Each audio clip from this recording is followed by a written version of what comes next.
Hello, വണക്കം. പൊതുജനം കഴുതയല്ല എന്ന അധികാരികളെ ഓർമ്മിപ്പിക്കാനും ജനങ്ങൾക്ക് ഓർക്കാനുമുള്ള ജനകീയ വാർത്താ നേരം. ജനകീയ വിഷയങ്ങൾ എന്നത്തെയും പോലെ ഇന്നുമുണ്ട് നിരവധി. ഞാൻ ബി ദിലീപ് കുമാർ. എല്ലാ പ്രേക്ഷകർക്കും സ്വാഗതം. ആരംഭിക്കുന്നു പൊതുജനം കഴുതയല്ല സാർ.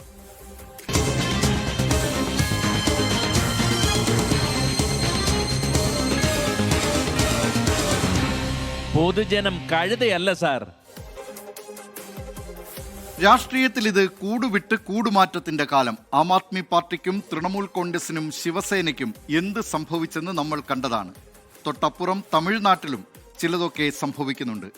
വിസിൽ വിപ്ലവം തീർത്ത് തമിഴക വെട്രിക്കഴകം അധികാരത്തിലെത്തിയതോടെ വലിയ മാറ്റങ്ങളാണ് തമിഴ്നാട് രാഷ്ട്രീയത്തിൽ സംഭവിക്കുന്നത്. അതിൽ കൂടുതൽ തിരിച്ചടിയേൽക്കുന്നത് അണ്ണാ DMKക്ക്. 6 MLA-മാർ ഇതിനകം തന്നെ AIADMKയിൽ നിന്ന് രാജിവെച്ചു. തുടർ രാജികൾ തടയാൻ ജനറൽ സെക്രട്ടറി എടപ്പാടി K. പളനിസ്വാമിക്ക് സാധിക്കുന്നുമില്ല. അണ്ണാ DMK MLA-മാരെ TVK വിലയ്ക്ക് വാങ്ങുന്നുവെന്നാണ് DMKയുടെ ആരോപണം. എന്നാൽ അണ്ണാ DMKയിൽ അവിടെ നിലനിൽക്കാൻ പറ്റുന്നില്ല, അതുകൊണ്ടാണ് ആളുകൾ രാജിവെക്കുന്നത് എന്ന് TVK പറയുന്നു. പാർട്ടിക്കൊന്നും സംഭവിക്കില്ലെന്നാണ് അണ്ണാ DMKയുടെ പക്ഷം. ചെന്നൈയിൽ നിന്ന് മനേഷ് മൂർത്തി തയ്യാറാക്കിയ റിപ്പോർട്ടിലേക്ക് അരസിയൽ ഗലാട്ട.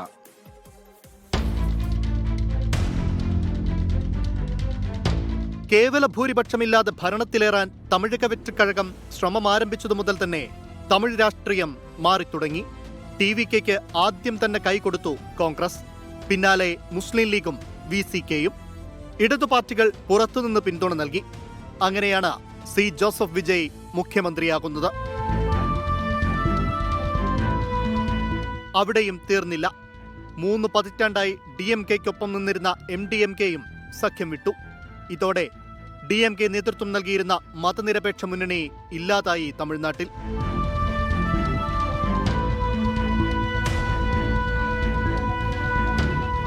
കനത്ത പ്രഹരമേൽക്കേണ്ടി വന്നത് അണ്ണാ DMKയ്ക്കാണ്. പാർട്ടിയുടെ നിലവിലെ അവസ്ഥ അതിദയനീയം. പിളർന്ന പാർട്ടിയെ ഒരു പരിധിവരെ കൂട്ടിയോജിപ്പിക്കാൻ എടപ്പാടി K. പളനിസ്വാമിക്ക് സാധിച്ചെങ്കിലും മുതിർന്ന നേതാക്കളുടെയും MLA-മാരുടെയും രാജി തുടരുകയാണ്. എല്ലാവരും എത്തുന്നത് TVK പാളയത്തിൽ തന്നെ. എടപ്പാടി K. പളനിസ്വാമിയെ അംഗീകരിക്കാൻ സാധിക്കാത്തവരാണ് രാജിവെക്കുന്നവരെന്നും അണ്ണാ DMK തകർന്നു കഴിഞ്ഞെന്നും TVK. DMKയുമായി ചേർന്ന് തമിഴ്നാട് ഭരിക്കാൻ ഇപ്പോഴും അണ്ണാ DMK ശ്രമിക്കുന്നുണ്ട്. മുഖ്യമന്ത്രിയാകുക എന്നത് മാത്രമാണ് എടപ്പാടിയുടെ ലക്ഷ്യം. ഇത് അംഗീകരിക്കാൻ പല നേതാക്കൾക്കും കഴിയുന്നില്ലെന്നും TVK. Like a flood, people are coming to TVK. We cannot stop it. And at the same time, we have our own policy. We want to be very clean and corrupt-free government. So anybody can become a party member, but not everyone become a office bearer. TVK നടത്തുന്നത് കുതിരക്കച്ചവടമെന്ന് ആവർത്തിക്കുകയാണ് DMK. അധികാരം മാത്രം മുന്നിൽ കണ്ടാണ് പലരും TVKയിലേക്ക് എത്തുന്നത്. Edappadi K. പളനിസ്വാമിയുടെ നേതൃത്വത്തോടുള്ള വിയോജിപ്പും അണ്ണാ DMKയുടെ ഇന്നത്തെ അവസ്ഥയ്ക്ക് കാരണമായെന്ന് DMK. I don't know, so far 7 MLAs from ADMK had resigned their post and gone to TVK. Maybe one reason is that they don't have faith in Edappadi's leadership. That is one major thing. Secondly, they want to be in a ruling party. Maybe that is also a reason. But it is an issue of the ADMK party. എന്നാൽ ആരൊക്കെ പോയാലും party ശക്തമായി നിലകൊള്ളുമെന്നാണ് അണ്ണാ DMKയുടെ പക്ഷം. ഒന്നുമില്ല. ADMK എന്ന് പറഞ്ഞ party വന്നിട്ട് എന്നും ഒരാളെ കൊണ്ട് ഒന്നും ചെയ്യാൻ പറ്റില്ല. അതൊരു ശക്തിയാണ്. അസംബ്ലിയിൽ തന്നെ അമ്മ പറഞ്ഞിട്ടുണ്ട്, എൻ്റെ പിന്നിലും ഞാൻ പോയതിനു ശേഷം 100 വർഷം ഈ പാർട്ടി ഉണ്ടാവും എന്ന് പറഞ്ഞിരുന്നതാണ്. അത് സത്യം. അണ്ണാ DMKയിൽ നിന്ന് ഒടുവിൽ രാജിവെച്ചത് മുൻ മന്ത്രിയും മുതിർന്ന നേതാവുമായ MR വിജയഭാസ്കറാണ്. വിമത വിഭാഗത്തിന് നേതൃത്വം നൽകിയ CV ഷൺമുഖം ഇനിയും നിലപാട് പ്രഖ്യാപിച്ചിട്ടില്ല. എടപ്പാടി K. പളനിസ്വാമിയുമായി ഇതുവരെ സംസാരിക്കാൻ പോലും CV ഷൺമുഖം തയ്യാറായിട്ടില്ല. അതുകൊണ്ട് തന്നെ അണ്ണാ DMKയിൽ രാജികൾ തുടരുമെന്നാണ് വിലയിരുത്തൽ. 24 ചെന്നൈ. പൊതുജനം കഴുതയല്ല സാർ. നിരവധി പ്രേക്ഷകരാണ് ഈ വാർത്തയോട് പ്രതികരിക്കുന്നത്. തോമസ് മാത്യു പറയുന്നു, രാഷ്ട്രീയത്തിൽ കൂറുമാറ്റം നടത്തിയാൽ 10 വർഷം മത്സരിക്കാൻ അനുമതി കൊടുക്കാതിരിക്കുക, അങ്ങനെയെങ്കിൽ ഈ പരിപാടിയൊക്കെ തനിയെ നിന്നുകൊള്ളും എന്നാണ് പറയുന്നത്. മോഹനൻ പിലാത്തറ പറയുന്നു, വോട്ട് കൊടുത്ത് ജയിപ്പിച്ച വോട്ടർമാർക്ക് ഒരു വിലയും കൽപ്പിക്കാതെയുള്ള നേതാക്കന്മാരുടെയും മന്ത്രിമാരുടെയും കൂറുമാറ്റം വെറും സ്വാർത്ഥ താല്പര്യം മാത്രമാണ്, വിജയത്തിനും അധികാരത്തിനും മാത്രം താല്പര്യമെന്ന് ആശാ സിംഗപ്പൂർ പറയുന്നു. നല്ല ഭരണമാണെങ്കിൽ എല്ലാവരും ഒന്നുചേരും, അതാണ് വിജയ്. MGRനെ പോലെ ഇനി കുറേ വർഷം വിജയ് തന്നെയായിരിക്കും, അത് എല്ലാവർക്കും മനസ്സിലായി, അതാണ് കൂടുമാറ്റമെന്ന് രവികുമാർ PB പറയുന്നു. ഭരണമില്ലാതെ എന്തു പാർട്ടി? ഭരണം കിട്ടുന്ന പാർട്ടിയിലേക്ക് ചാടുക, പണമുണ്ടാക്കുക, ഇതല്ലേ രാഷ്ട്രീയക്കാരുടെ തന്ത്രം എന്നാണ് പറയുന്നത്. സദാശിവൻ പിള്ള പറയുന്നു, turncoats are blasphemy for democracy even though rules are in place എന്നാണ് അദ്ദേഹത്തിൻ്റെ പക്ഷം. അങ്ങനെ നിരവധി പ്രേക്ഷകരാണ് ഈ വാർത്തയുമായി ബന്ധപ്പെട്ട പ്രതികരണങ്ങൾ 24-ൻ്റെ യൂട്യൂബ് കമൻറ്റ് ബോക്സിൽ അറിയിക്കുന്നത്. സംസ്ഥാനത്തെ ലക്ഷക്കണക്കിന് ഉദ്യോഗാർത്ഥികളുടെ പ്രതീക്ഷയാണ് PSC. പക്ഷേ സമീപ നാളുകളിൽ PSCയിൽ നിന്ന് വരുന്നത് അത്ര ശുഭകരമല്ലാത്ത വാർത്തകളാണ്. പരീക്ഷാ മൂല്യനിർണ്ണയത്തിലെ ഗുരുതരമായ പിഴവുകളും ഉയർന്ന ഉദ്യോഗസ്ഥ നിയമനങ്ങളിലെ ക്രമക്കേടുകളുമാണ് നിലവിലെ PSCയുടെ പ്രതിസന്ധിക്ക് കാരണം.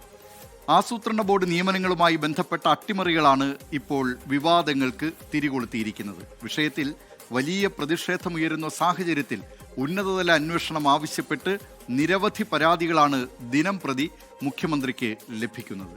കാണാം, തിരുവനന്തപുരത്ത് നിന്ന് ജിബിൻ JB തയ്യാറാക്കിയ റിപ്പോർട്ട്. വേലി തന്നെ വിളവു തിന്നുന്നു. ഒരു സർക്കാർ ജോലി സ്വപ്നം കണ്ട് കഠിന പ്രയത്നം നടത്തുന്ന സാധാരണക്കാരായ ഉദ്യോഗാർത്ഥികളെ സംബന്ധിച്ചിടത്തോളം അവരുടെ ഏറ്റവും വലിയ പ്രതീക്ഷകളിലൊന്നാണ് കേരള PSC. പക്ഷേ സമീപകാലത്തായി ഉദ്യോഗാർത്ഥികൾക്ക് PSCയിലുള്ള വിശ്വാസ്യത വലിയ രീതിയിൽ കുറഞ്ഞു വരികയാണ്. എന്താണ് ഇപ്പോൾ PSCയിൽ സംഭവിക്കുന്നത്? ആരാണ് ഇതിനൊക്കെ ഉത്തരവാദികൾ? സമീപകാലത്തൊന്നും കേട്ടിട്ടില്ലാത്ത തരത്തിൽ ഗുരുതരമായ ആരോപണങ്ങളാണ് കഴിഞ്ഞ കുറച്ച് ദിവസങ്ങളായി PSCക്ക് നേരെ ഉയരുന്നത്. ഉയർന്ന ആരോപണങ്ങൾക്ക് വ്യക്തമായ വിശദീകരണം നൽകാൻ പോലും ഇതുവരെ PSCക്ക് ആയിട്ടില്ല. ഉയർന്ന ശമ്പളമുള്ള തസ്തികകളിലെ പരീക്ഷകളിൽ പോലും ചോദ്യങ്ങൾ പരിശോധിക്കാതെയും മാർക്കിടാതെയും റാങ്ക് പട്ടികകൾ പ്രസിദ്ധീകരിക്കുന്ന സംഭവങ്ങളാണ് റിപ്പോർട്ട് ചെയ്യപ്പെട്ടിരിക്കുന്നത്. ചോദ്യങ്ങൾ തിരുത്തി മാർക്കിട്ടാൽ റാങ്ക് പട്ടിക തന്നെ മാറുമെന്നിരിക്കെ ഇത് ഉദ്യോഗാർത്ഥികളിൽ നിന്ന് മറച്ചുവെക്കാൻ ശ്രമിച്ചതായും ആരോപണങ്ങൾ ഉയരുന്നുണ്ട്. വിഷയത്തിൽ വലിയ പ്രതിഷേധമാണ് ഉദ്യോഗാർത്ഥികളുടെ ഭാഗത്തു നിന്ന് ഉയരുന്നത്. PSCയുടെ വിശ്വാസ്യത വീണ്ടെടുക്കാൻ ഉന്നതതല അന്വേഷണം ആവശ്യപ്പെട്ട KPCC അംഗം JS അഖിൽ മുഖ്യമന്ത്രിക്ക് കത്തയച്ചിട്ടുണ്ട്. കഴിഞ്ഞ 10 വർഷക്കാലമായി നടത്തിയിട്ടുള്ള നിയമനങ്ങൾ, ആ നിയമനങ്ങൾ, അതുമായി ബന്ധപ്പെട്ട പോസ്റ്റിങ്ങുകളും അതുമായി ബന്ധപ്പെട്ടുള്ള കാര്യങ്ങളും ലിസ്റ്റുകളും ഉൾപ്പെടെ ഉള്ള കാര്യങ്ങൾ ഒന്നും കൂടെ പുനഃപരിശോധിക്കേണ്ട ഒരു സാഹചര്യമാണ്.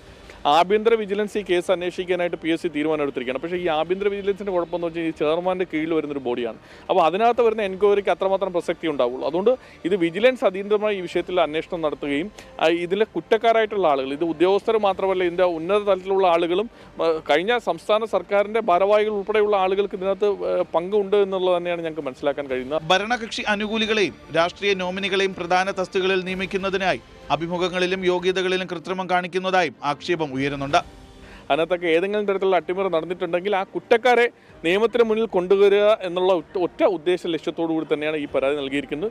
ഇത് പുറമേ നിന്നുള്ള ഒരു ഏജൻസി അന്വേഷിച്ച് ഒരു വിജിലൻസ് എൻക്വയറി വന്നാൽ മാത്രമേ ഇതിൻ്റെ കുറ്റക്കാരെ പുറത്തു കൊണ്ടുവരാൻ കഴിയുള്ളൂ. ഇതിനകത്ത് ഏതെങ്കിലും തരത്തിലുള്ള ഉദ്യോഗാർത്ഥികളോ അല്ലെങ്കിൽ ഉദ്യോഗസ്ഥരോ അല്ലെങ്കിൽ ഇതിൻ്റെ ചെയർമാനോ അല്ലെങ്കിൽ മറ്റേതെങ്കിലും PSC അംഗങ്ങളോ ആർക്കെങ്കിലും ഏതെങ്കിലും തരത്തിലുള്ള പങ്കുണ്ടെങ്കിൽ അത്തരം കാര്യങ്ങൾ കൂടി പുറത്തു വന്നാൽ മാത്രമേ നാളുകളിൽ ഇത് ആവർത്തിക്കാതിരിക്കുകയുള്ളൂ. അതിന് ആ ഒരു ഉദ്ദേശ ലക്ഷ്യത്തോടു കൂടി തന്നെയാണ് ഈ പരാതി നൽകിയിരിക്കുന്നത്. വിജ്ഞാപനത്തിൽ വ്യക്തമാക്കിയ സിലബസ് പാലിക്കാതെയും മുൻകൂട്ടി അറിയിക്കാതെയും പരീക്ഷകളിൽ ചോദ്യങ്ങൾ ചോദിക്കുന്നതും സിലബസ് മാറ്റുന്നതും ഉദ്യോഗാർത്ഥികൾക്കിടയിൽ വലിയ ആശങ്ക ഉണ്ടാക്കുന്നതാണ്. ഉദ്യോഗാർത്ഥികൾക്ക് ഉത്തരക്കടലാസുകൾ കൃത്യസമയത്ത് നൽകാതെയും വിവരാവകാശ ചോദ്യങ്ങൾക്ക് കൃത്യമായ മറുപടി നൽകാതെയും സുതാര്യത അട്ടിമറിക്കുന്നതായും പരാതികളുണ്ട്. PSC പരീക്ഷകളിലെ ഇത്തരത്തിലുള്ള ഗുരുതര ക്രമക്കേടുകളെക്കുറിച്ച് സമഗ്രമായ അന്വേഷണം നടത്തണമെന്നാവശ്യപ്പെട്ട ശക്തമായ പ്രതിഷേധങ്ങളും നിയമ നടപടികളും ഉദ്യോഗാർത്ഥികളുടെ ഭാഗത്തുനിന്ന് ഉയരുന്നുണ്ട്. വിഷയത്തിൽ കൃത്യമായ അന്വേഷണം നടത്തി കുറ്റക്കാരായവരെ പുറത്തു കൊണ്ടുവന്ന കൃത്യമായ നിയമ നടപടികൾക്ക് വിധേയമാക്കിയില്ല എങ്കിൽ നഷ്ടപ്പെടാൻ പോകുന്നത് PSCയുടെ വിശ്വാസ്യത മാത്രമല്ല, സാധാരണക്കാരായ കുട്ടികളുടെ മോഹങ്ങൾ കൂടിയാണ്. ജിബിൻ JB, 24 തിരുവനന്തപുരം. പൊതുജനം കഴുതയല്ല സാർ. നിരവധി പ്രേക്ഷകരാണ് ഈ വാർത്തയുമായി ബന്ധപ്പെട്ട് പ്രതികരണങ്ങൾ നടത്തുന്നത്. മിനി ബാബു ആലപ്പുഴ പറയുന്നു, PSC പരീക്ഷയിലൊന്നും കുട്ടികൾക്ക് വിശ്വാസമില്ലാതെയായി, അതുകൊണ്ടാണ് കുട്ടികൾ വിദേശത്തേക്കും പ്രൈവറ്റ് ജോലിക്കും പോയി തുടങ്ങിയത്.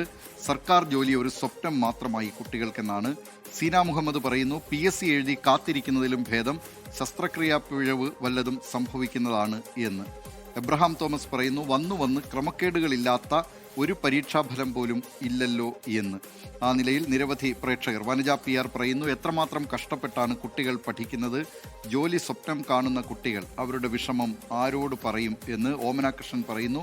കഷ്ടപ്പെട്ട് പഠിച്ച് റാങ്ക് ലിസ്റ്റിൽ പേര് വന്ന കുട്ടികൾ ജോലി കിട്ടാതെ നാട്ടിൽ നിന്ന് വിദേശത്ത് ജോലി അന്വേഷിച്ച് പോകേണ്ടി വരുന്നു എന്ന്. ആ നിലയിൽ നിരവധി പ്രതികരണങ്ങൾ പ്രേക്ഷകരുടെ ഭാഗത്ത് നിന്ന് വരുന്നുണ്ട്. മറ്റൊരു വിശേഷത്തിലേക്കാണിനി. KSRTCയിലെ പ്രിയദർശിനി സൗജന്യ യാത്രയ്ക്ക് പിന്നാലെ കൊച്ചിയിലെ റോറോ സർവീസിലും സ്ത്രീകൾക്ക് സൗജന്യ യാത്ര ഒരുങ്ങുന്നു. ഫോർട്ട് കൊച്ചി വൈപ്പിൻ സർവീസുകളിൽ സ്ത്രീകൾക്ക് സൗജന്യ യാത്ര ഏർപ്പെടുത്താൻ ഒരുങ്ങുകയാണ് കൊച്ചി കോർപ്പറേഷൻ. കോർപ്പറേഷൻ കൗൺസിലിൽ ഇത് സംബന്ധിച്ച പ്രമേയം പാസാക്കി. കാണാം കൊച്ചിയിൽ നിന്ന് ലിഡിയ ജേക്കബ് തയ്യാറാക്കിയ റിപ്പോർട്ട്. പ്രിയങ്കരം റോറോ.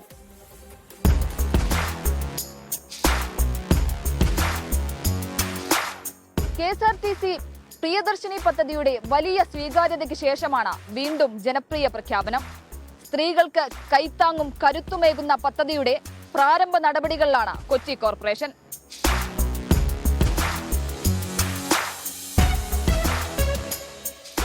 നഗരത്തിന്റെ പുറംമോടികളുണ്ടെങ്കിലും എറണാകുളം ജില്ലയുടെ ഉൾനാടൻ പ്രദേശങ്ങളിലെ ഏറ്റവും സാധാരണക്കാരായ ആളുകൾ നിത്യേന ഉപയോഗിക്കുന്ന ഗതാഗത മാർഗം.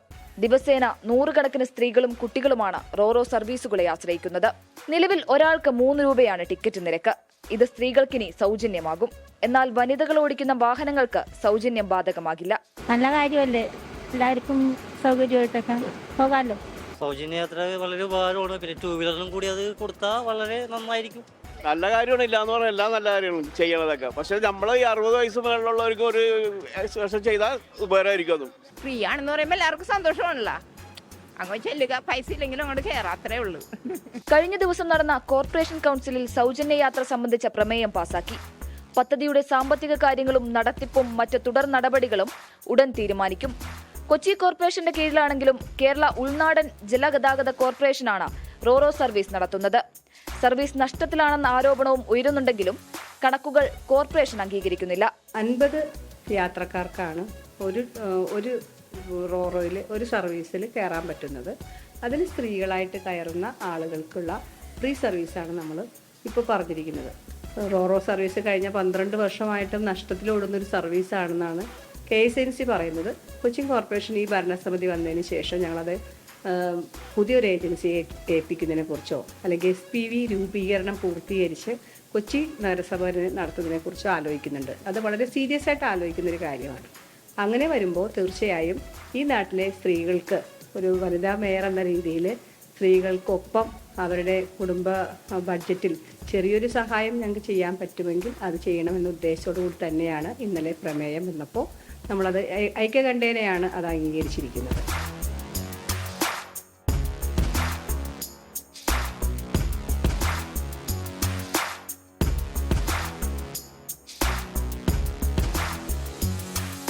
കഴിഞ്ഞ ദിവസം സർവീസിനുള്ള 3ാമത്തെ റോറോ നീറ്റിലിറക്കിയിരുന്നു. അടുത്ത മാസം ഇത് സർവീസ് ആരംഭിക്കുമ്പോഴേക്കും സ്ത്രീകളുടെ സൗജന്യ യാത്രയും തുടങ്ങാനൊരുങ്ങുകയാണ് കോർപ്പറേഷൻ.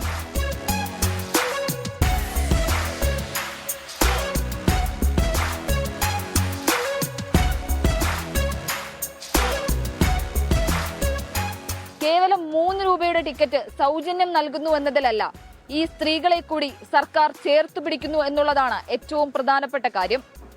ജോലിക്കാരായ സ്ത്രീകൾക്കും വിദ്യാർത്ഥികൾക്കും ഇത് വലിയ ആശ്വാസമാകും എന്നതിലും സംശയമില്ല. സജു കാഞ്ഞിരംകുളത്തിനൊപ്പം ലിഡിയ ജേക്കബ്, 24 കൊച്ചി. പൊതുജനം കഴുതയല്ല സാർ. കൊച്ചിയിലെ പ്രധാനപ്പെട്ട റെയിൽവേ സ്റ്റേഷനുകൾ ഏതെന്ന് ചോദിച്ചാൽ മിക്കവർക്കും അറിയാം. സൗത്ത് നോർത്ത് സ്റ്റേഷനുകൾ. Ernakulam south, Ernakulam north railway സ്റ്റേഷനുകളെന്ന്. റെയിൽവേയുടെ ഭാഷയിൽ എറണാകുളം ജംഗ്ഷൻ, എറണാകുളം ടൗൺ സ്റ്റേഷനുകൾ. അനുദിനം വികസിക്കുന്ന കൊച്ചിയിൽ പരിമിതികൾക്കുള്ളിൽ നെടുവീർപ്പിടുകയാണ് എറണാകുളത്തെ റെയിൽവേ സ്റ്റേഷനുകൾ. അടിസ്ഥാന വികസനത്തിനെന്ന പേരിൽ കോടികൾ മുടക്കുന്നുണ്ട്. എന്നാൽ ട്രാക്കുകളുടെ നവീകരണത്തിനോ വിപുലീകരണത്തിനോ പദ്ധതികളില്ല. പുതിയ ട്രെയിനുകളെ ഉൾക്കൊള്ളാൻ കഴിയുന്ന സംവിധാനങ്ങൾ നാളിതുവരെയായി ഇല്ല എന്നതാണ് ദുരവസ്ഥ. കാണാം കൊച്ചിയിൽ നിന്ന് ലാൽകൃഷ്ണ തയ്യാറാക്കിയ റിപ്പോർട്ട്. പ്ലാൻ തെറ്റിയ പാളങ്ങൾ.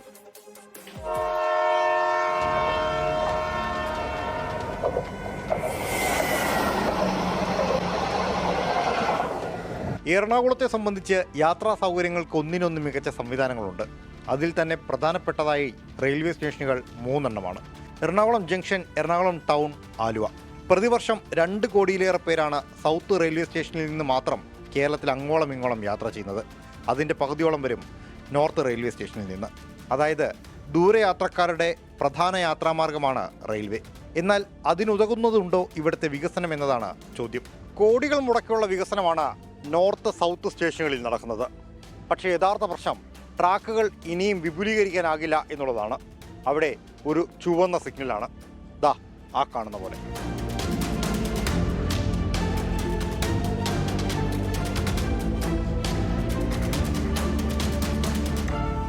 $385 കോടിയാണ് സൗത്ത് റെയിൽവേ സ്റ്റേഷനായി ചെലവിടുന്നത്.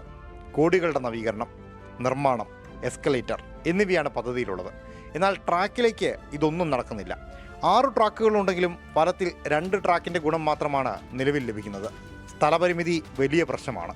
എറണാകുളം ടൗണിലും മറിച്ചല്ല സ്ഥിതി. നോർത്ത് എന്നറിയപ്പെടുന്ന എറണാകുളം ടൗണും സൗത്ത് എറണാകുളം എന്നറിയപ്പെടുന്ന എറണാകുളം ജംഗ്ഷനും സ്റ്റാഗ്നൻ്റ് ആയി കിടക്കുകയാണ്. ഇനി അവിടെ ഒരു സ്റ്റേഷനിൽ സൗകര്യങ്ങൾ കൂട്ടുന്ന പ്രവർത്തികൾ ആരംഭിക്കാമെന്നുള്ളതല്ലാതെ ട്രെയിനിൽ കൂടുതൽ എന്താ പറയുക ട്രാക്കുകൾ അനുവദിക്കുക, ലാൻഡ് അക്വിസിഷൻ നടത്തുക, അത് കുറേ കൂടി ഹെർക്കൂലിയൻ ടാസ്ക്കാണ്. ഇവിടെ 1 സെൻറ്റ് ഭൂമി പോലും ലാൻഡ് അക്വയർ ചെയ്യാതെ നമ്മൾക്ക് ആധുനിക സൗകര്യങ്ങൾ കൊണ്ടുവരാൻ സാധിക്കും.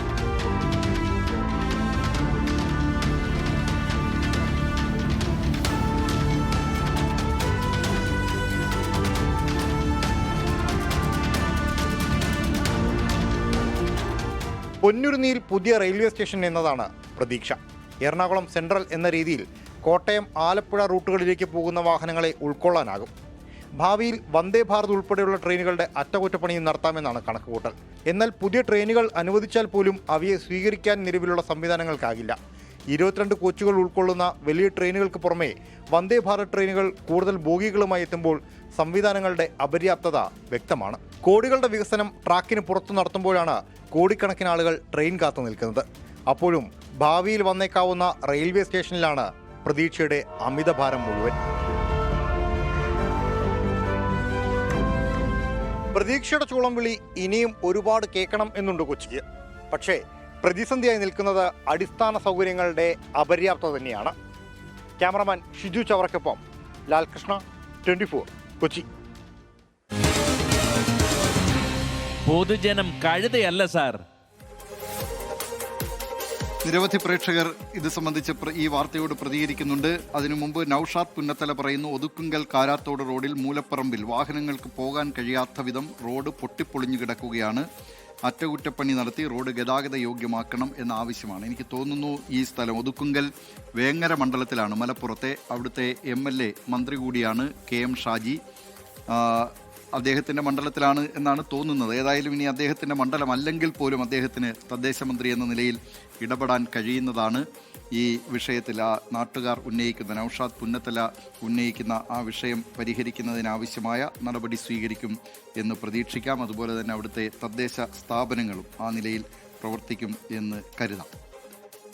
മറ്റൊരു വിശേഷത്തിലേക്കാണ് ഇനി. സഞ്ചാരികൾക്കൊരുക്കുന്ന സൗകര്യത്തെ ആശ്രയിച്ചാണ് വിനോദസഞ്ചാര മേഖലയുടെ വളർച്ച. എന്നാൽ ആയിരക്കണക്കിന് സഞ്ചാരികളെത്തുന്ന തിരുവനന്തപുരം വർക്കല ക്ലിഫിലെ അവസ്ഥ മറ്റൊന്നാണ്. നടപ്പാതയുടെ തകർച്ച മുതൽ സുരക്ഷാ ക്യാമറയുടെ അപര്യാപ്തത വരെ ഇവിടെ പ്രതിസന്ധി ഉണ്ടാക്കുന്നു. തിരുവനന്തപുരത്ത് നിന്ന് അജ്മൽ ദിറാർ തയ്യാറാക്കിയ റിപ്പോർട്ട് കാണാം. വാക്കിലൊതുങ്ങിയ വികസനം.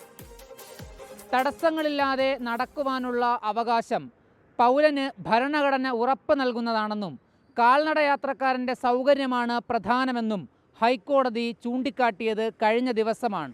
എന്നാൽ ദിനേനെ ആയിരക്കണക്കിന് അന്താരാഷ്ട്ര ആഭ്യന്തര വിനോദസഞ്ചാരികൾ വന്നു പോകുന്ന വർക്കല ക്ലിഫിലെ നടപ്പാതയും സമീപത്തെ സുരക്ഷാവേലികളും തകർന്നു കിടക്കാൻ തുടങ്ങിയിട്ട് നാളുകൾ പിന്നിടുകയാണ്.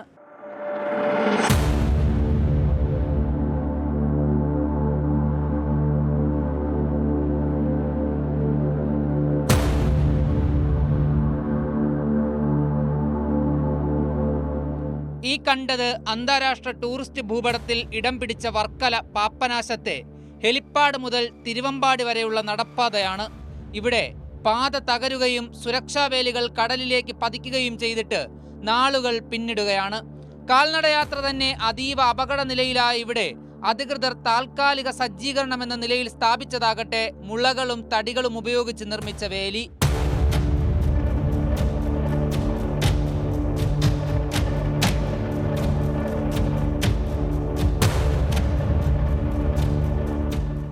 നടപ്പാതകളുടെയും സുരക്ഷാവേലികളുടെയും തകർച്ച മാത്രമല്ല, വർക്കല ക്ലിഫിലുണ്ടാകുന്ന മറ്റ് പാരിസ്ഥിതിക പ്രശ്നങ്ങളുടെ മൂല കാരണം ഇവിടത്തെ അനധികൃത കയ്യേറ്റമെന്നാണ് നാട്ടുകാരുടെയും ജനപ്രതിനിധികളുടെയും ആരോപണം. നമ്മുടെ രാജ്യത്തിന് മുഴുവൻ അഭിമാനകരമായിട്ടുള്ള ഈ വർക്കല ക്ലിഫ് ഇന്ന് വലിയ പാരിസ്ഥിതിക ഭീഷണി നേരിടുകയാണ്.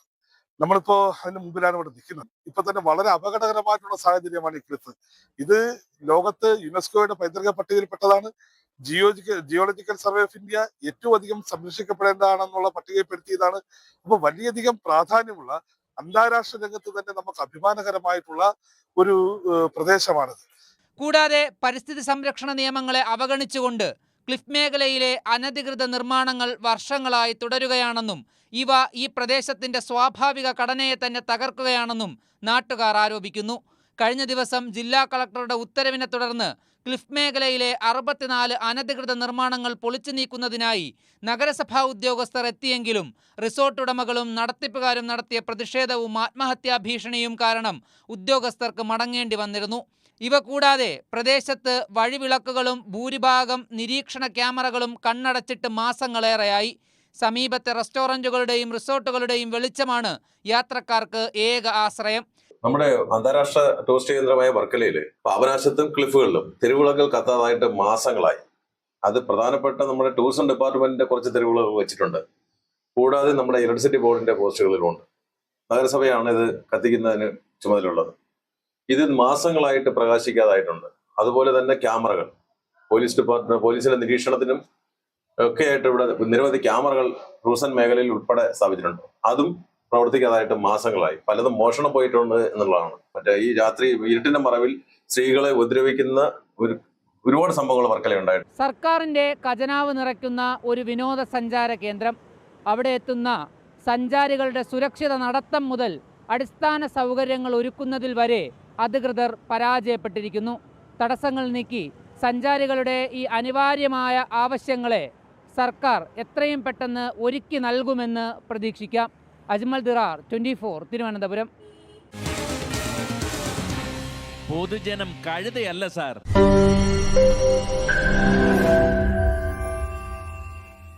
ലോകത്തെവിടെയായാലും ഏത് സമയത്തും 24 വാർത്തകളും ഓഗ്മെന്റഡ് റിയാലിറ്റി പാക്കേജുകളും എക്സ്പ്ലെയിനറുകളും വിശദമായി കാണാൻ ഞങ്ങളുടെ യൂട്യൂബ് ചാനൽ നിങ്ങൾക്ക് സബ്സ്ക്രൈബ് ചെയ്യാം.